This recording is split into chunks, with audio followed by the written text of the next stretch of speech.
cho cái này giờ cho và cú cho tàu miệng tàu rong giờ cho nó nè cho cái nó tất nhiên cái giờ chủ tàu mua xí xí ở里二项目到七项目，它大概就用啦。还有个xí xí ở里ว่า一项两项ซื้อก็ยังตัวนึงซื้อกู้ๆนะเจก็อยู่จะใกล้น่ะเสียก็รู้จักรู้ยงนะจะใกล้น่ะอย่าใกล้ตีมหลอกใกล้ตีคอเจลองจะnóหล่อซะนะลองเลยปะใกล้น่ะหล่อซื้อ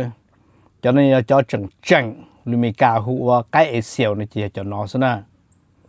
cái tìm lọc cái tì khó này cho nó xí cái chế cho tù giờ là con nửa tiền này cho cái chi phải kỳ tê thì cái azib này chỉ cho nó nè cái azib bây giờ mình cả tê nó bây hụt thì cái ế xèo này chỉ cho nó nè cho nó cho cái tìm lọc cái tì khó họ tụ bắp cái và đu tụ bắp cái cho số nó nè tụ số nó giờ bắp cái xèo thế tức là cho nó giờ và ní cho cái sợ nè cho nên trên đầu cái số lúc bắp mua xí cho nó họ tụ bắp nó giờ tụ bắp cái và bắp cái nhá la tụ nó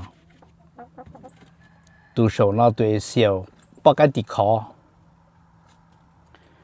tụ cái tao bỏ tao nó nè tụi nó giờ tụi nó giờ cũng cho cái xin giàu sao tụi nó nè sao tụi nó giờ cũng cho cái xin giàu sao nè cho nó nè cho nó cũng cho nó xin giàu sao vậy cũng cho chỉ chờ sao nè cái bỏ nó đó tụi nó mua xa phao cũng muốn luôn mua xa phao đó chỉ chơi mình nhiều cái sao nè họ tụi nó chơi tụi nó lo thì cái nào tiêu mua liều cho phao nó tụi nó nè thì cho nó cũng cho xin giàu chứ cho nó lên tàu tôi số họ cái nè tôi số họ cái cho nó có chừng chứng sắp là cho lần chờ nó cái đo thêm chờ cho cái bật quẩy nè cái đo cái bật quẩy cho nó nè ôi dư cho nó cho cái đó cái bật quẩy không xong nó